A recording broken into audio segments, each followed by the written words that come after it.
First story. A girl and so-called friend framed me as a creep as a prank, stayed silent when the school suspended me, and my parents kicked me out of the house, believing the false accusations. Now, 15 years later, they contacted me, begging to reconcile and help them. Then again, they tried to threaten me with the same false accusations, so I ruined all their lives. I was 17 when my life completely fell apart. I'll try to keep this as coherent as possible, because even now, 15 years later, it's hard to think about without getting angry or breaking down. But with everything that's happening now, I need some perspective, and maybe sharing this will help me figure out what the hell to do. Back then, I was just a regular high school kid. I wasn't super popular, but I wasn't a total outcast either. I had a tight group of 6 friends, and we'd known each other since middle school. At least, I thought they were my friends. I was also working my arse off to maintain a 4.0 GPA, because I had my eyes set on a full scholarship for college. My family wasn't rich, so that scholarship was everything. Then one day, I got a note in my locker. It was handwritten and said it was from Emily, a girl in my grade. The note asked me to meet her after school in one of the empty classrooms, because she had something important to tell me. Emily was quiet, shy, and not someone I interacted with much, so I was surprised. But I figured maybe she needed help with something. People often came to me for homework or tutoring. I didn't think much of it and showed up. When I walked into that classroom, Emily was already there. She looked uncomfortable. Her arms were crossed, her head down, and she wouldn't really meet my eyes. Before I could even ask what was going on, the door burst open, and my friends came storming in. They were yelling and pointing at me like I'd been caught doing something awful. "What the hell are you doing, man?" one of them shouted. Another said, "I knew you were a creep." I was completely blindsided. I kept asking, "What are you talking about?" But they weren't listening. Instead, they were accusing me of cornering Emily, of harassing her. Emily didn't say anything. She just stood there, staring at the ground, looking like she wanted to disappear. The commotion attracted a teacher, and things escalated fast. They dragged me to the principal's office, all 6 of them talking over each other about how I'd been following Emily around for weeks, making creepy comments, and now I'd finally gone too far by trapping her in that room. Emily sat there the whole time, not saying much, but nodding every now and then when someone asked her a direct question. She didn't have to say anything more. Her silence and her body language were enough to make everyone believe them. I tried to explain that the note was a setup, that I'd never done anything like what they were saying. But no one cared. The principal told me I was suspended immediately while they investigated. The rumor mill at school went into overdrive. By the next day, the story had morphed into me stalking Emily, harassing her, and even touching her inappropriately. People were saying I'd been caught in the act, which wasn't even remotely true. But by then, the truth didn't matter. Things got worse when my parents got involved. The school called them in for a meeting with Emily's parents. I don't even know where to start with how bad that went. My parents didn't even wait to hear my side of the story. As soon as we got into the principal's office, my dad went off. "What the hell were you thinking?" he yelled in front of everyone. "Do you know what you've done to this family?" My mom was crying, and when I tried to tell them I didn't do anything, she snapped. "How can you lie at a time like this?" Emily's dad was furious too, calling me a predator and saying I was lucky he wasn't pressing charges. The principal just sat there, looking disappointed, and kept saying how serious this was. Emily barely said a word. She just sat there with her head down, nodding every now and then when someone asked if I'd been bothering her. Her silence was all anyone needed to believe I was guilty. After the meeting, my dad told me I wasn't coming back home. He said I was a disgrace to the family, that I'd ruined any chance of making something of myself. My mom didn't even look at me. They packed a bag for me and left it by the door. Just like that, I was out. I was completely alone. I tried reaching out to my friends, but they either ignored me or doubled down on their lies. The scholarship I was working so hard for, gone. My teachers, my classmates, even the neighbors, everyone believed the rumors. I couldn't walk down the street without people whispering. Some of them even crossed the road when they saw me, like I was dangerous. Emily never admitted it was all a setup. I don't know if it was fear or guilt or both, but her silence let the accusation stick. The last time I saw her, she wouldn't even look at me. I spent the next few years scraping by, working dead-end jobs, and trying to keep a roof over my head. Eventually, I became a truck driver because it was the only thing that let me stay away from people. Even now, 15 years later, I'm still dealing with the fallout. I'm single because I don't trust anyone, and I'm on meds for anxiety and PTSD. I've done my best to rebuild my life, but the scars are always there. About a month ago, I got a friend request on Facebook from a name I hadn't seen in 15 years. Alex, one of the ringleaders of the group that framed me. My first instinct was to block him, but curiosity got the better of me. I clicked on his profile, and as soon as I did, I saw that he wasn't the only one. 5 more friend requests followed over the next week, all from the same people who had destroyed my life. I didn't accept any of them, but I didn't block them either. I wanted to see what they were up to, and honestly, I think I wanted to know why the hell they were trying to contact me now. Then came the messages. First, Alex sent me a DM, starting with, "Hey, man, I know this is out of the blue, but can we talk? I need to tell you something important." I ignored it. Then Brian, another one of them, messaged me saying, "I've been feeling really guilty about what happened in high school. We owe you an apology. Please let me explain." The floodgates opened after that. They created a group chat and added me to it. The group was called Making Amends, which honestly made me want to throw my phone out the window. They started posting long-winded messages about how they were young and stupid, and how they never meant for things to go so far. One of them even said, "We didn't know it would ruin your life." As if that made it any better. Then, the real gut punch, my parents reached out. First, my dad sent an email, his first contact with me in over a decade, saying they'd been in touch with Alex and the others and had learned the truth. He wrote, "We didn't know, son. If we had known, things would have been different." My mom followed up with a voicemail, crying and saying how sorry she was and begging me to call her back. I didn't. I couldn't. The kicker? Emily messaged me too. Just one line. "I'm so sorry for what I did to you. I want to make things right." I stared at that message for hours, not knowing how to respond or if I even wanted to. I don't know for sure how they tracked me down. My Facebook profile is pretty locked down, but I guess it's not impossible to connect the dots. Maybe they saw me tagged in an old photo from a family member or searched for my name until they found me.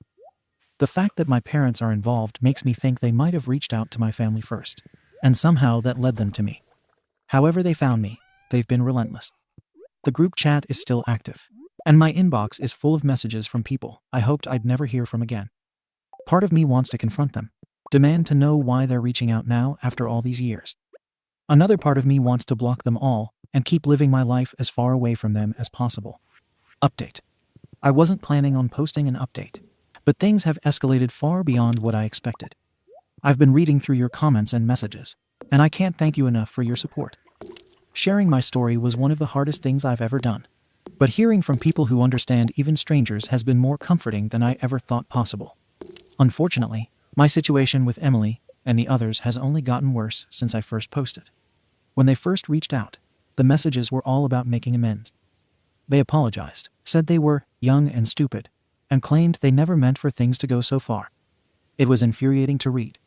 They didn't seem to understand or care that their so-called prank destroyed my entire life. I ignored their apologies, but they kept messaging. That's when their tone shifted, and they started talking about Emily. From what they told me, the entire reason they reached out had nothing to do with genuine remorse. Emily's husband had recently learned about the high school incident, but not the full story. Apparently, one of Emily's friends let something slip during an argument or a casual conversation, and it blew up in her face. Her husband was furious. From what they said, he threatened to leave her unless she could prove her innocence. Emily tried to smooth things over, claiming it was all a misunderstanding from their teenage years, but she could tell he didn't believe her. The others admitted that Emily was panicking because her husband has started looking into the incident himself. She thinks he's trying to find out the truth behind her lies, and it's scaring the hell out of her. Instead of facing the consequences of her actions, Emily decided to do what she's always done: make it someone else's problem. She and her friends tracked me down, hoping to shut me up before her husband could dig too deep. At first, they tried guilt and manipulation. They kept saying things like, "You don't understand how much she has to lose," and "We were just kids back then. It's not fair to ruin lives over this now." They acted like we were all equally responsible for what happened, like it wasn't their lies that destroyed me in the first place. When that didn't work, they started with the threats. They told me that if I didn't cooperate, they'd have no choice but to report me for harassing Emily. They warned me that they could easily make people believe I was some kind of stalker, and that it wouldn't take much to ruin me again. One of them even brought up my job, saying employers don't like being associated with people who cause trouble. The fact that they knew where I worked made my blood run cold, I realized they'd done some serious digging to track me down, not just online, but through my parents and possibly other connections. Throughout all of this, Emily hasn't contacted me directly, but it's clear she's orchestrating everything. Her silence says it all. She's hiding behind her friends because she knows she can't spin this herself. It's pathetic, really. She spent 15 years pretending to be the victim, building her perfect life on a foundation of lies. And now that it's all falling apart, she's doing whatever it takes to protect herself, even if it means trying to destroy me again. I'll admit, this whole situation has dredged up a lot of old emotions. For years, I told myself I was over it, but reading their messages has brought all the pain and anger back. At the same time, I'm not the same person I was back then. I'm not powerless anymore, and I refuse to let them control my life again. To everyone who's been following my story, thank you. Your comments and support have reminded me that I'm not alone in this, and that I have every right to stand up for myself. I'll post another update when I've decided what to do next. For now, I'm focusing on protecting myself and keeping my head clear. Update. When the threats started coming, I felt like I was 17 again. The messages went from fake apologies to veiled threats, and now they weren't even trying to hide it. They accused me of harassing Emily by ignoring their attempts to reconcile, twisting everything to make it seem like I was the one escalating.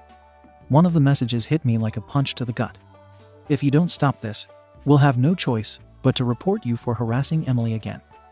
You wouldn't want your employer to hear about this, would you? That was the moment I lost it. They had already ruined my life once. I'd spent years clawing my way out of the pit they threw me into, and now they were threatening to do it again. I wasn't going to let them. Not this time. I didn't respond to the group chat. Instead, I spent the rest of the night screenshotting every single message they'd sent me, every apology, every manipulation, every threat. I made sure to save copies of everything, even the earliest messages where they were pretending to be remorseful. The next day, I went straight to my boss. I work as a truck driver for a small but reputable company, and I've always kept my head down and done my job. I was terrified they'd take the group's lies seriously, but I knew I couldn't risk them finding out from someone else. When I sat down with my boss, I laid everything out. I told him about the past incident in high school, how I was framed, and how these people had found me and were now trying to sabotage me again.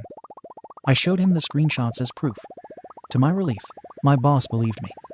He's the kind of guy who values honesty, and I think he could see how shaken I was. He told me he trusted me and offered to help. I asked for a transfer, explaining that I wanted to put some distance between myself and these people in case they tried to escalate things further. He agreed without hesitation, saying, "We'll take care of it. You focus on keeping yourself safe." But I wasn't done. If they thought they could bully me into silence, they were dead wrong. I decided it was time to fight back. I hired a private investigator. It cost more money than I'd normally spend, but I didn't care. I wanted everything: social media profiles, public records, family connections. If they wanted to play dirty, I could too. The PI worked fast. Within a week, I had a comprehensive list of their personal connections. Emily's husband, her parents, and even the spouses and families of the others. Armed with this information, I put my plan into motion. I compiled all the screenshots into a single document and sent it to everyone who mattered. Emily's husband was the first on the list. I included a detailed account of what happened back in high school, how Emily had framed me, and how she and her friends were now trying to threaten me into silence to protect her reputation. I didn't stop there. I sent the same document to Emily's parents, her in-laws, and the spouses or close relatives of the others. If they had wives, husbands, or even adult kids, they got a copy. I made sure to frame it carefully. I wasn't asking for revenge. I just wanted them to know exactly who they were dealing with. The message was simple. This is who they are. This is what they've done. And this is what they're trying to do again. It didn't take long for the fallout to begin. The group chat went completely silent. No more threats, no more fake apologies, nothing. I'm guessing they were too busy dealing with the fallout from their families and partners to bother with me anymore. From what little I've read on their Insta comments section, Emily's husband was furious. Apparently, he had no idea how deep the lies went, and my screenshots made it impossible for her to spin the story any further. Her friends didn't fare much better. Some of their spouses or family members were horrified when they saw the messages, especially the threats. After sending everything to Emily's husband and the others, I changed everything again. I deleted my social media accounts, changed my phone number, and moved to a new location through the transfer my boss helped arrange. I made sure no trace of me remained online, not even an old email address. Before I closed that chapter of my life, I sent one final letter to my parents. I poured everything into it, every ounce of anger, hurt, and betrayal I've carried for the last 15 years. I told them they failed me when I needed them most. That they weren't just bad parents, they were the worst people I've ever known. I told them they could cry and beg all they wanted, but it wouldn't erase the fact that they abandoned me when I was at my lowest, when I had no one else in the world. I made it clear I blamed them just as much as Emily and her friends for the life I've had to live. I ended the letter by saying I hoped they had a miserable life, the same way they'd left me to live mine. Then I blocked them too. I don't know what's going on with Emily or the others now. Maybe they're too busy trying to salvage their lives to come after me again. Maybe they'll stay silent for good. Whatever happens, I'm done letting them control my life. Update. Hey, everyone. I'm writing this update from a new account because, as I mentioned before, I deleted all my socials after everything went down. My old account is probably floating around in limbo somewhere, but I figured I owed an update for the few people who might still be wondering how things turned out. So, here it is. I'm doing great, better than I thought I'd be, honestly. After I changed my location, phone number, and pretty much disappeared from their lives, I finally started to feel some peace. No more threats, no more manipulations, no more people trying to control my life. Just silence. And it was everything I needed. I've been working on myself, little by little. I'm still single, but I've started putting myself out there again. It's terrifying after everything, but I'm trying. No therapy yet, I can't afford it right now, but I've been focusing on building a life I'm proud of. I'll admit, curiosity got the better of me. I've been keeping an eye on their socials, here and there, just enough to see how things turned out for them. And, well, karma worked its magic. Emily. Her life completely fell apart. She's divorced, disowned by her family, and financially ruined.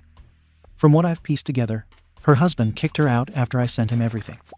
She tried to spin it for a while, but I think the weight of the truth and the screenshots was too much for her to escape. Her social media is a train wreck now. Vague posts about being misunderstood and begging for support from people who clearly don't care anymore. The others. 3 of the friends ended up divorced too.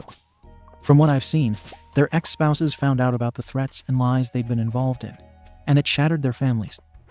One of them has kids who openly post about hating their dad. I can't lie, it felt good seeing that.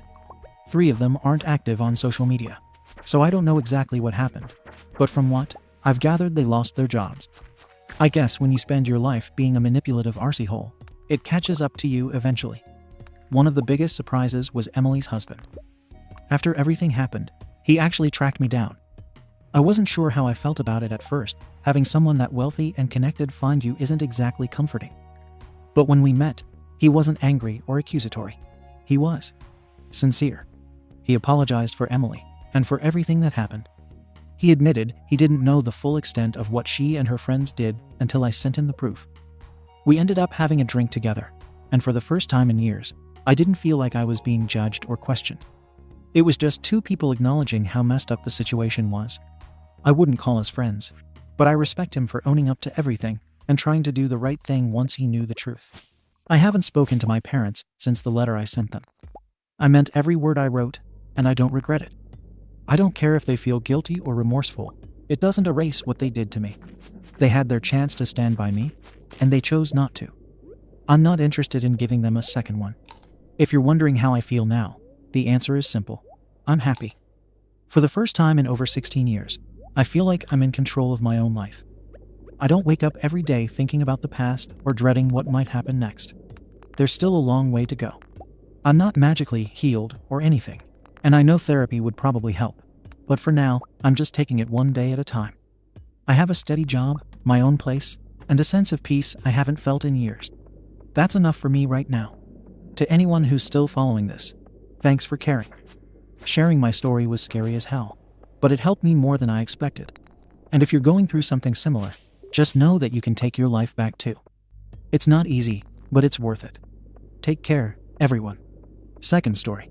My delusional wife invited my golden child brother to stay at our house behind my back, then brushed my feelings aside, saying he is my brother and has the right to stay in my house. I lost it. My brother 39M, 20, lives with his girlfriend about an hour's drive away from me and my wife. My brother and I have never been close due to the age difference.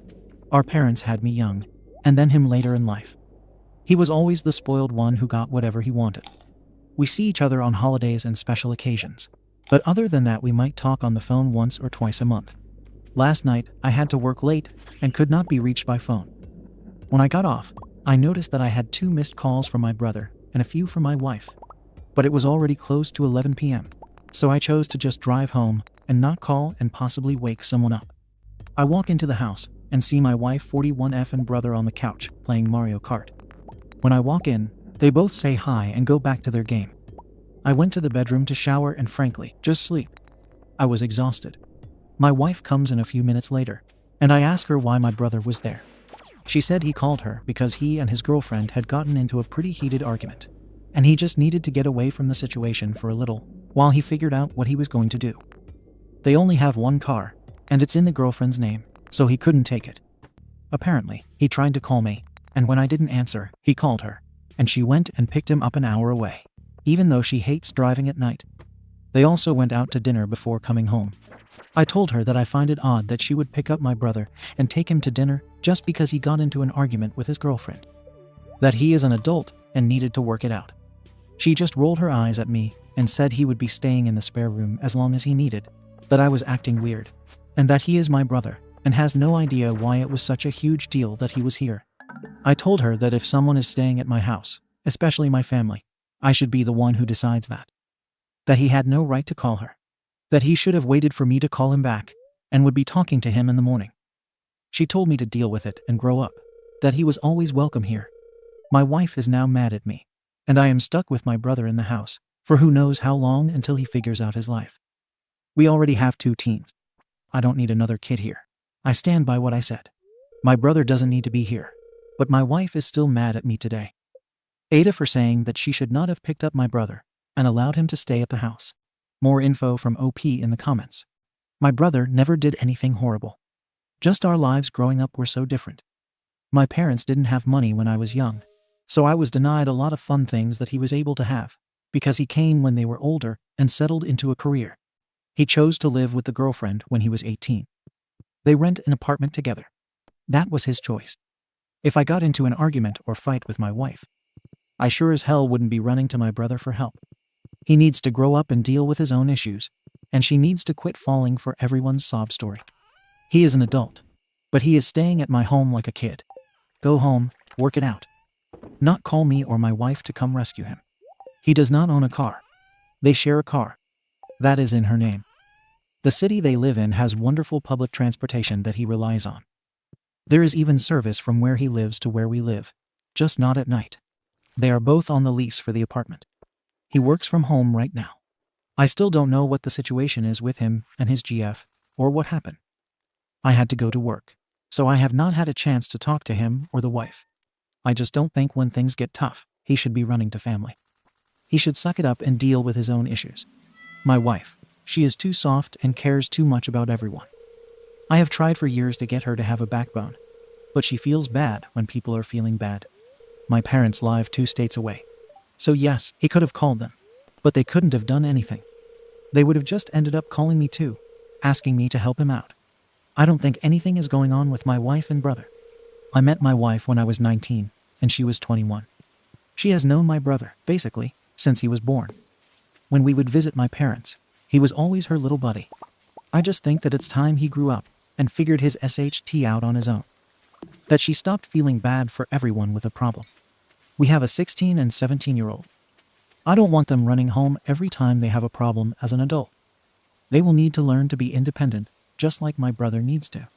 I haven't really had a chance to talk to anyone today, as I am at work. He works from home, so I am assuming he is at my house working right now. I do plan on talking to both of them after work, because my wife won't answer my text right now.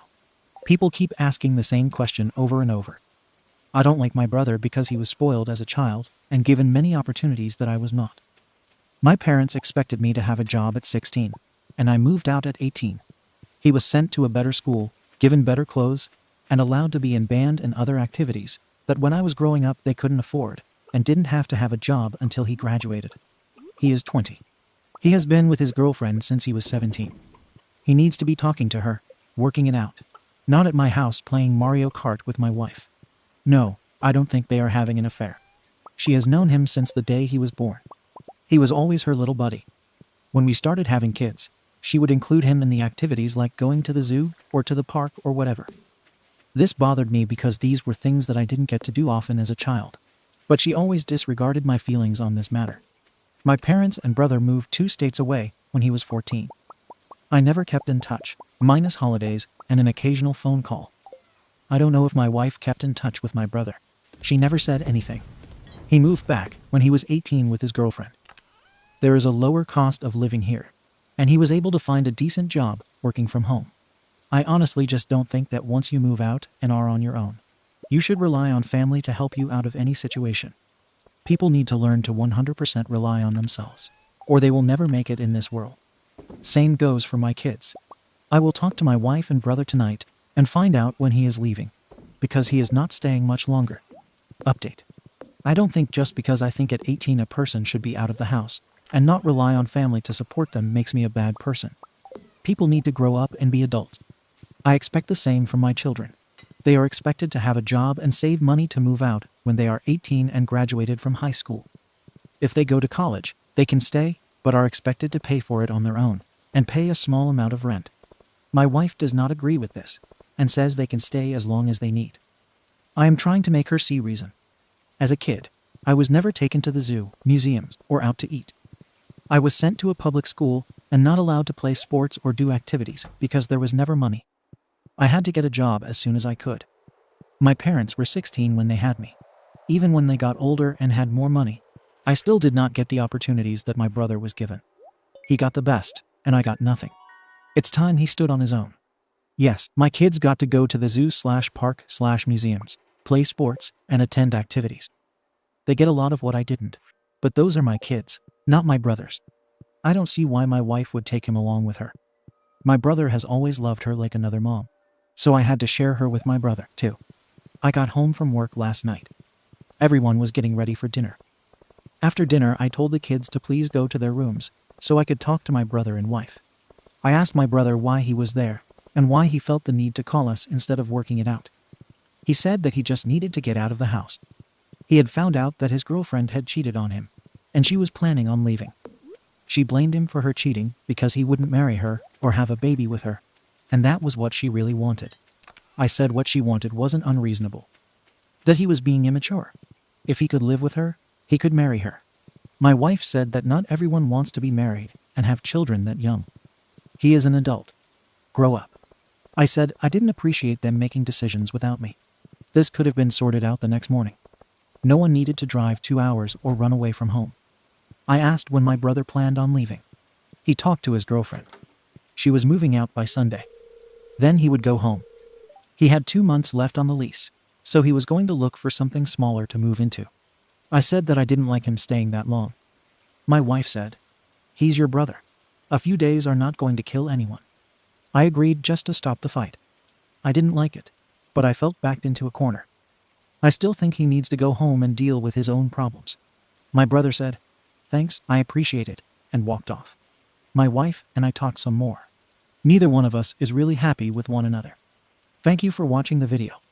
If you are interested in listening to these kinds of stories, we've got more in store for you. Simply subscribe to our channel, hit the like button, and share it with your friends.